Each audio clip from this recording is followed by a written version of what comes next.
नमस्कार, मैं हूं आपके साथ मयंक। देखिए, आज 13 मार्च है और जंग का 14वां दिन। देखिए, जो खबरें आई पिछले 24 घंटे में, लगातार इजराइल पर हमले हो रहे हैं। ईरान की तरफ से जो है बैलिस्टिक मिसाइल्स, खुर्रमशहर 4 हो, फतेह हो, सेजिल हो, सब मिसाइल्स ने पूरे इजराइल को धुआं धुआं कर रखा है। लेकिन इस बीच आज मैं एक ऐसी खबर की चर्चा करना चाह रहा हूं जो इस पूरे जंग में एक नए एंगल को खोल रही है। और वो खबर क्या है, बड़े ध्यान से आपको समझना होगा। आपने थंब में देखा होगा, आपको आश्चर्य भी हुआ होगा। जरा ध्यान से समझिए। एफबीआई की तरफ से, यानी अमेरिका की इन्वेस्टिगेशन एजेंसी जो है एफबीआई, उसकी तरफ से एक अलर्ट जारी किया गया है और उसमें सीआईए का भी एक जॉइंट अलर्ट है। सीआईए भी उसमें शामिल है। दो सबसे बड़ी एजेंसियां हैं अमेरिका की, जो खुफिया एजेंसियां हैं। इनकी तरफ से एक अलर्ट जारी किया गया है, खासतौर पर एफबीआई की तरफ से। और ये कहा गया है कि अमेरिका में किसी ईरान के रहस्यमय जहाज की एंट्री हो सकती है और उस जहाज के ऊपर से ड्रोन लॉन्च करके अमेरिका के मेनलैंड पर हमला हो सकता है। ये दावा कौन कर रहा है, ये खुफिया खबर कौन दे रहा है? एफबीआई इस तरह का अलर्ट जारी कर रहा है और खास तौर पर कैलिफोर्निया के लिए ये अलर्ट जारी किया गया है। देखिए, बड़ी स्पेसिफिक जानकारियां हैं ये। देखिए, जंग जो है वो मिडिल ईस्ट में हो रही है, ईरान में हो रही है, लेकिन अमेरिका की खुफिया एजेंसियां जिस मुद्दे पर काम कर रही हैं और जो डर सता रहा अमेरिका को, मैंने पहले से इस बात को लेकर कहा था। मैंने आपको पहले भी एक खबर बताई थी इस तरह की खबर, और उसमें देखिए कई एडिशंस है, बड़े ही सनसनीखेज। एफबीआई को ये शक है, ये लग रहा है कि जो अमेरिका का वाटर एरिया है, इसके अंदर जो जल सीमा है, इसके अंदर ईरान का कोई सस्पिशियस जहाज एंट्री कर सकता है और उससे हमला हो सकता है। अब देखिए, ये बड़े सोचने की बात है। पहली बात तो इसके कई एनालिसिस है। पहली बात तो ये है कि भाई, ईरान का जहाज कैलिफोर्निया कैसे पहुंच जाएगा? अमेरिका का पश्चिमी तट, मान लीजिए आप, पश्चिमी तट है कैलिफोर्निया का, जो कि समंदर से जुड़ा हुआ है। कई राज्य हैं अमेरिका के, यानी जो अलर्ट है, खतरा है, वो पश्चिमी सीमा पर है। अब एफबीआई और सीआईए को ये क्यों लगता है कि यहाँ पे कोई ईरान का जहाज आ सकता है? देखिए, बड़ी साधारण सी बात है कि जब ये जंग चल रही है तो अमेरिका के तमाम सैटेलाइट्स इस बात पर नज़र रखे हुए हैं कि क्या कोई जंगी जहाज अमेरिका के करीब ना आ जाए, या कोई सस्पिशियस ऑयल टैंकर जो है वो ना आ जाए। आपने देखा इस तरह की खबरें कि वेनेजुएला से जो जहाज चले थे, उसका अमेरिका की नेवी ने पीछा किया और पीछा कर करके जो है उसमें जो तेल था उसमें कब्जे में ले लिया। या श्रीलंका में आपने देखा जिस तरह से हमले हुए जहाज पे।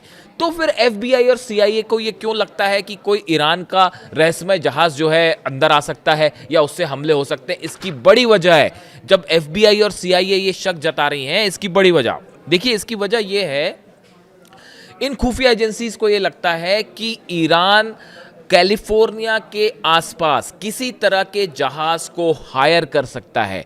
यानी कि ऐसे कई गैंग्स जो कि अंडरवर्ल्ड से जुड़े हुए हैं, ऐसे बड़े माफिया, ड्रग माफियाज हैं बड़े सारे अमेरिका में, और इस कई स्लीपर सेल्स हैं ईरान के, इसमें कोई शक नहीं है। पूरी दुनिया में स्लीपर सेल्स हैं ईरान के, और इनको एक्टिवेट किया जा सकता है और किसी तरह के शिप को हायर किया जा सकता है और उसके ऊपर से किसी तरह की ड्रोन स्ट्राइक हो सकती है। जरूरी नहीं है कि ये शाहिद ड्रोन हो, लेकिन किसी और तरह का ड्रोन जो कि शाहिद 136 ना हो या शाहिद सीरीज का ड्रोन ना हो, यानी कि ईरान का ड्रोन ना हो, लेकिन कोई और ड्रोन हायर करके उसके ऊपर एक्सप्लोजिव लोड करके हमले हो सकते हैं। ये शक है सीआईए को और एफबीआई को। देखिए, इसमें जो और इंफॉर्मेशंस हैं, खास तौर पर उसमें यह भी कहा गया है कि जो कुछ ऑयल कैरिंग शिप्स हैं, जो कि तेल के जहाज हैं, वो किसी भी फ्लैग के हो सकते हैं। ज़रूरी नहीं कि उसमें किसी ऐसे देश का फ्लैग हो जिससे जो हॉस्टाइल है अमेरिका का, किसी भी देश का फ्लैग हो सकता है, और उससे भी ड्रोन्स जो हैं उसके ज़रिए भी हमले की कोशिश हो सकती है। इस तरह का भी शक जताया जा रहा है। देखिए, बीच में जब वेनेजुएला पर हमले हुए थे तो अमेरिका की नेवी लगातार फॉलो कर रही थी उन जहाज़ों को जो वेनेजुएला के आसपास थे, और उनको डर ये सता रहा था कि क्या इन जहाज़ों में कहीं हथियार तो नहीं है, कहीं ड्रोन्स तो नहीं है कि उड़ के टेक ऑफ करके वो हमला कर लें। इसलिए एक एक जहाज़ को अमेरिका ने फॉलो किया। अब वही चिंता फिर से सता रही है। अब ये, और तीसरा एक और एस्पेक्ट सुनिए, जो ये हमले के अलर्ट में जो अलग अलग एस्पेक्ट है उसमें, कि छोटी बोट्स को हायर करके उसके ऊपर से फिदाइन अटैक हो सकता है अमेरिका में, खास तौर पर कैलिफोर्निया के तट पे। इस तरह की आशंकाएं जताई हैं एफबीआई ने। यानी कि आप देखिए, बोट से हमले हो सकते हैं, किसी तरह के जहाज़ को हायर करके उसके ऊपर से ड्रोन स्ट्राइक हो सकती है। और इसके अलावा जो बताया गया है कि जो तेल के जहाज़ हैं उन पर खास नज़र रखी जा रही है कि उसमें कोई सस्पिशियस एक्टिविटी तो नहीं हो रही है। यानी देखिए सीआई, मैंने इसको लेकर पहले भी वीडियो बनाया था, कल ही आपको मैंने ये बात बताई थी, पिछले वीडियो में आपको मैंने बताया था कि सीआईए ने ये आशंका जाहिर की है कि ईरान के स्लीपर सेल्स पूरी दुनिया में अब ईरान के अमेरिका की एम्बेसीज को, काउंसलेट्स को, अमेरिका के अधिकारियों को, सेना को निशाना बना सकते हैं। यानी अभी ये जंग अभी तो ईरान तक चल रही है, मिडिल ईस्ट तक चल रही है, थोड़े दिनों बाद ये हो सकता है कि अलग अलग हिस्सों में आपको हमले देखने को मिले, शायद उस तरह का हमला जैसा कि ऑस्ट्रेलिया में देखने को मिला था। इसके कई कारण हैं और कई बयान हैं जिनको आप जोड़ के दे सकते हैं कि जिस तरह से ईरान की सेना ने इस बात को कहा है कि सुप्रीम लीडर को निशाना बनाया गया और ये जंग तब तक चलेगी जब तक सुप्रीम लीडर को निशाना बनाने वालों को खत्म नहीं कर दिया जाता। इस तरह के लगातार बयान हैं और एक भारी गुस्सा ईरान में देखा जा रहा है इसके चलते। और देखिए अली लारिजानी साहब का एक जो बयान आया, जो सिक्योरिटी काउंसिल के सेक्रेटरी हैं ईरान के, डोनाल्ड ट्रंप ने धमकियां दी नए सुप्रीम लीडर मुश्तबा खामेनेई को धमकियां दी। उसके बाद जो है अली लारिजानी साहब की तरफ से भी ये बयान आया कि कहीं ट्रंप ही निशाने पर ना आ जाए। ये पहला मौका था जब डोनाल्ड ट्रंप को सीधा ईरान के एक अधिकारी ने ये धमकी दी कि आप भी निशाना हो सकते हैं। तो देखिए ये मामला जो है ये बेहद गंभीर है और इसको लेकर अमेरिका की जितनी एजेंसीज हैं उनके सबके हाथ पांव फूले हुए हैं।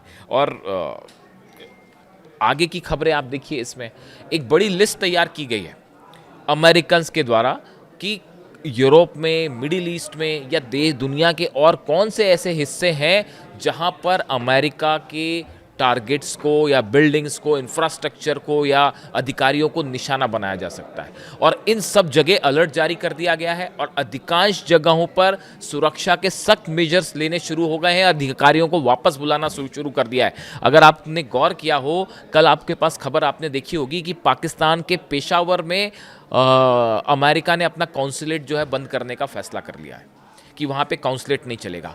कुवैत से, इराक से जो अधिकारी हैं वो सब वापस भाग रहे हैं। आधी से ज़्यादा अधिकारी लौट चुके हैं और बाकी के जो बचे हुए वो भी वहाँ से भाग रहे हैं। यहाँ तक कि सेना भी काफ़ी लंबे समय थी और जिसकी ज़रूरत नहीं है उनको वहाँ से सबसे हटा दिया गया है। यानी देखिए ये खौफ जो अब अमेरिका को सता रहा है कि कहीं जो है वो घर में घुस के हमला ना हो जाए, ये एक बड़ा शॉकर होगा अमेरिका के लिए, दुनिया के लिए। ये मैसेज चला जाएगा कि ईरान ने घर में घुस के हमला कर दिया। अब ये देखिए जिस तरह से ये जंग चल रही है, जंग में ईरान की तरफ से साफ कह दिया गया है किसी तरह का कोई समझौता होने नहीं जा रहा, किसी तरह से कोई सीज फायर नहीं होने जा रहा।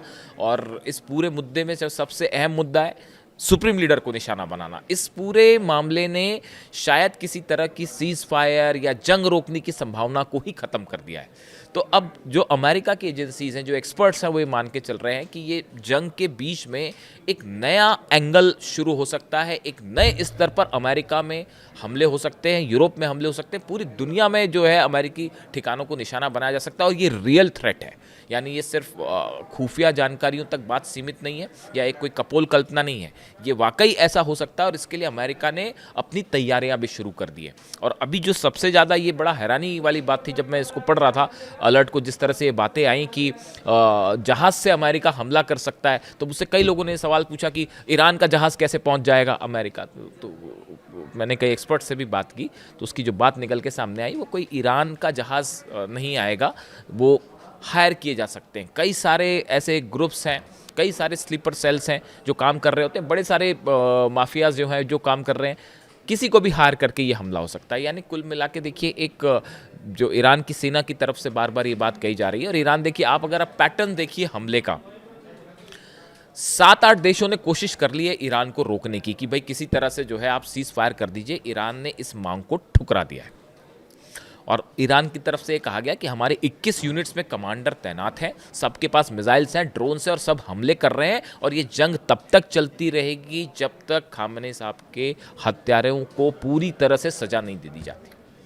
और इसके लिए किस किस स्तर पर जंग होगी, कैसे कैसे जंग पे स्तर पे जंग होगी और उसको रोकना कैसे अमेरिका और खुफिया एजेंसीज रोकेंगी, ये अब अमेरिका के लिए एक बड़ी चुनौती बन गया है, जो आने वाले वक्त में एक ऐसे खतरे को पैदा कर सकता है जिससे निपटना अमेरिका के लिए एक बड़ी चुनौती होगा। देखिए आपके क्या व्यूज़ हैं इसको लेकर, कमेंट करके बताइएगा। जो भी जुड़ा अपडेट होगा वो मैं अगले वीडियो में आपको बताऊंगा। Thank you so much.